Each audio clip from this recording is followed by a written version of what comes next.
Hi all, അസ്സലാമു അലൈക്കും. Welcome back to Silna's kitchen. ഇന്നത്തെ റെസിപ്പി നല്ലൊരു വെറൈറ്റി ടേസ്റ്റി ആയിട്ടുള്ള ഒരു അടിപൊളി പലഹാരത്തിൻ്റെ റെസിപ്പിയാണ്. നേന്ത്രപ്പഴം വെച്ചിട്ടാണ് നമ്മളിത് തയ്യാറാക്കി എടുത്തിട്ടുള്ളത്. എത്ര കഴിച്ചാലും മതി വരാത്ത കുട്ടികൾക്കും വലിയവർക്കൊക്കെ ഒരുപാട് ഇഷ്ടമാവുന്ന നല്ല സിമ്പിൾ ആയിട്ടുള്ള ഒരു അടിപൊളി റെസിപ്പിയാണ്. എന്തായാലും ഒന്ന് ട്രൈ ചെയ്ത് നോക്കണം, എല്ലാവർക്കും ഇഷ്ടമാവും. അതുകൊണ്ട് തന്നെ ഈ വീഡിയോ സ്കിപ്പ് ചെയ്യാതെ മുഴുവനായിട്ടൊന്ന് കണ്ടു നോക്കണേ. റെസിപ്പിയിലോട്ട് കിടക്കുന്നതിന് മുമ്പായി തന്നെ സിൽനാസ് കിച്ചൺ ചാനൽ ആദ്യമായിട്ട് കാണുന്നവരാണെങ്കിൽ പ്ലീസ് ഒന്ന് സബ്സ്ക്രൈബ് ചെയ്തേക്കണേ. ഒപ്പം തന്നെ ഈ വീഡിയോസ് നിങ്ങൾക്ക് ഇഷ്ടപ്പെടുകയാണെങ്കിൽ ഒരു ലൈക്ക് ചെയ്ത് ഷെയർ ചെയ്ത് സപ്പോർട്ട് ചെയ്യാനും മറക്കരുത്. ഇനി നമുക്ക് ഇതെങ്ങനെയാണ് തയ്യാറാക്കുന്നതെന്ന് നോക്കാം. ഇതിനായി ആദ്യം തന്നെ ഞാനിവിടെ 2 മീഡിയം സൈസിലുള്ള നേന്ത്രപ്പഴം എടുത്തിട്ടുണ്ട്. നല്ലപോലെ പഴുത്തിട്ടുള്ളതാണ്. ഒരുപാട് പഴുത്ത് തൊലി കറുത്തു പോയതൊക്കെ ആണെന്നുണ്ടെങ്കിലും കുഴപ്പമൊന്നുമില്ല. ഈ നേന്ത്രപ്പഴം ചെറുതായിട്ട് കട്ട് ചെയ്തിട്ട് മാറ്റി വെക്കുന്നുണ്ട്. ഇനി അടുത്തതായിട്ട് സ്റ്റവിലേക്ക് ഒരു പാൻ വെച്ച് കൊടുത്തിട്ട് അതിലേക്ക് 2 ടേബിൾ സ്പൂൺ അളവിൽ നെയ്യ് ഒഴിച്ചു കൊടുക്കുന്നുണ്ട്. നെയ്യ് നല്ല പോലെ ഒന്ന് ചൂടായി വന്നതിന് ശേഷം ഇതിലേക്ക് കുറച്ച് അണ്ടിപ്പരിപ്പ്, ഉണക്കമുന്തിരി ഇട്ട് കൊടുക്കുന്നുണ്ട്. ഇത് നെയ്യിലൊന്ന് വറുത്തെടുക്കുന്നുണ്ട്. ഈ പലഹാരത്തിന് അണ്ടിപ്പരിപ്പ്, മുന്തിരി പ്രത്യേകിച്ച് കണക്കൊന്നും പറയുന്നില്ല, ഓരോരുത്തർക്ക് ഇഷ്ടമുള്ളതിനനുസരിച്ച് ഇട്ട് കൊടുക്കാവുന്നതാണ്. ഇനി ഞാനിതിലേക്ക് 250 ml കപ്പിൻ്റെ അളവിൽ 1 കപ്പ് ക്രഷ് ചെയ്തെടുത്തിട്ടുള്ള തേങ്ങയാണ് ഇട്ട് കൊടുക്കുന്നത്. ചിരകിയെടുത്ത തേങ്ങ മിക്സിയുടെ ചെറിയ ജാറിലിട്ടിട്ടൊന്ന് ക്രഷ് ചെയ്തെടുത്തിട്ട് ഇതിലേക്ക് ഇട്ട് കൊടുക്കാം. ഇനി ഇതെല്ലാം കൂടി നന്നായിട്ടൊന്ന് ഇളക്കി കൊടുക്കുന്നുണ്ട്. ഈ ഒരു തേങ്ങയും ഈ ഒരു നെയ്യിൽ കിടന്ന് നന്നായിട്ടൊന്ന് മൂത്ത് വരട്ടെ.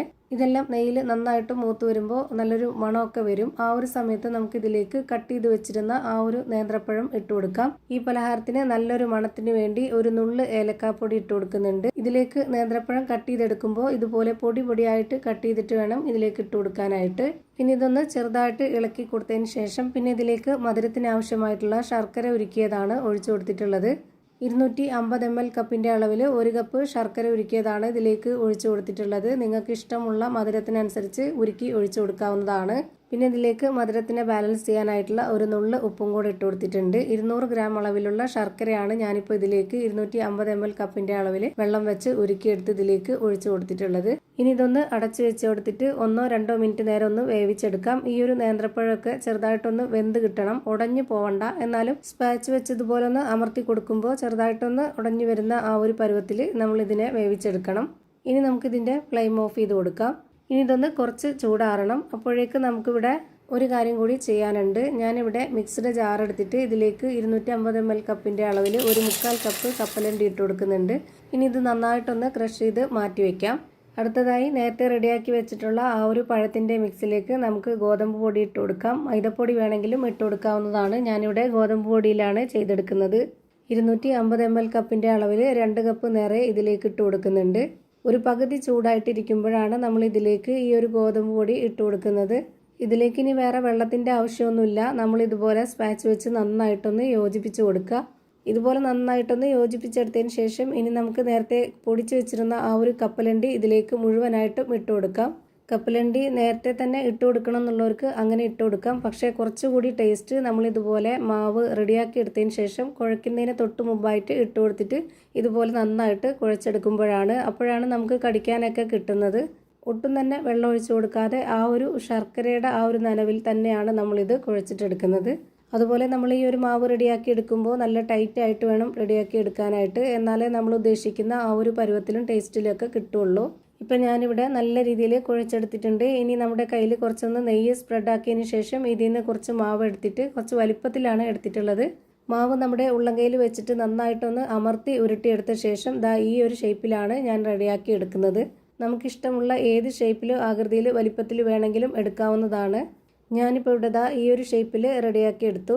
ഞാനിവിടെ ഒരെണ്ണം കൂടെ ചെയ്ത് കാണിക്കുന്നുണ്ട്. ഒരെണ്ണം ഇതുപോലെ റെഡിയാക്കി എടുത്തതിന് ശേഷം കയ്യിൽ വീണ്ടും നെയ്യൊന്ന് സ്പ്രെഡ് ആക്കുക. ഇനി നമ്മുടെ കയ്യിൽ മാവ് വെച്ച് നന്നായി അമർത്തി ഉരുട്ടിയെടുത്ത ശേഷം ഈ ഒരു ഷേപ്പിൽ റെഡിയാക്കി എടുക്കുക. ഇതുപോലെ തന്നെ എല്ലാം ചെയ്ത് ഒരു പാത്രത്തിലേക്ക് മാറ്റിയിട്ടുണ്ട്. ഇനി നമുക്ക് സ്റ്റവിലേക്ക് ഒരു പാൻ വെച്ച് കൊടുത്ത് ഫ്ലെയിം ഓൺ ആക്കി കൊടുത്ത ശേഷം അതിലേക്ക് കുറച്ച് നെയ്യ് ഒഴിച്ചു കൊടുക്കുന്നുണ്ട്. നെയ്യില്ലാന്നുണ്ടെങ്കിൽ ബട്ടറിലോ അല്ലാന്നുണ്ടെങ്കിൽ ഓയിലോ ഒക്കെ ചെയ്തെടുക്കാവുന്നതാണ്. നെയ്യാവുമ്പോൾ കുറച്ചുകൂടി നല്ല ടേസ്റ്റ് ആയിട്ടിരിക്കും. അതിനാണ് ഇങ്ങനെ ചെയ്തത്. ഈ ഒരു നെയ്യ് നല്ല പോലെ ചൂടായി വന്നതിന് ശേഷം ലോ ഫ്ലെയിമിൽ ഇട്ട് കൊടുത്തിട്ടാണ് ഓരോന്നോരോന്നായിട്ട് വെച്ച് കൊടുത്തിട്ടുള്ളത്. ഞാനിവിടെ അടച്ചു വെച്ചുകൊണ്ട് 5 മിനിറ്റ് നേരം വേവിച്ചെടുത്തിട്ടുണ്ട്. അപ്പോഴേക്ക് ഇതിൻ്റെ ഒരു സൈഡ് നന്നായിട്ട് വെന്ത് കിട്ടി.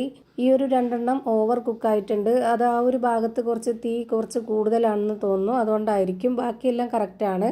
ഇതെല്ലാം തിരിച്ചിട്ട് കൊടുത്തതിന് ശേഷം ഒരു 2 മിനിറ്റ് നേരം മാത്രം ഒന്ന് വേവിച്ചെടുത്താൽ മതി അടച്ചു വെച്ചുകൊണ്ട്. ഇപ്പോൾ ഇതെല്ലാം നല്ലപോലെ വെന്ത് കിട്ടിയിട്ടുണ്ട്. ഇനി നമുക്ക് ഓരോന്നോരോന്നായിട്ട് എടുത്തു മാറ്റാം. ബാക്കിയുള്ളതെല്ലാം ഇതേപോലെ തന്നെ ചെയ്ത് ഒരു പാത്രത്തിലേക്ക് മാറ്റിയിട്ടുണ്ട്. നല്ല കിടിലൻ ടേസ്റ്റി ആയിട്ടുള്ള വെറൈറ്റി ആയിട്ടുള്ള ഒരു അടിപൊളി പലഹാരം റെഡിയായി കിട്ടി. ഒരു തവണ നിങ്ങൾ ഇതുപോലൊന്ന് ട്രൈ ചെയ്ത് നോക്കണം. പിന്നെ നിങ്ങൾക്ക് എപ്പോഴും ഈ ഒരു രീതിയിൽ ഉണ്ടാക്കി കഴിക്കാൻ തോന്നും. അത്രയും ടേസ്റ്റി ആയിട്ടുള്ള ഒരു പലഹാരമാണ്. ഇതിൻ്റെ അകം എങ്ങനെയാണ് ഇരിക്കുന്നതെന്ന് അറിയാനായിട്ട് ഇതൊന്ന് പൊട്ടിച്ച് കാണിക്കുന്നുണ്ട്. അപ്പോൾ ഇത്രയേ ഉള്ളൂ ഇന്നത്തെ വീഡിയോ. പുതിയൊരു വീഡിയോയുമായി വീണ്ടും വരും. Thank you for watching.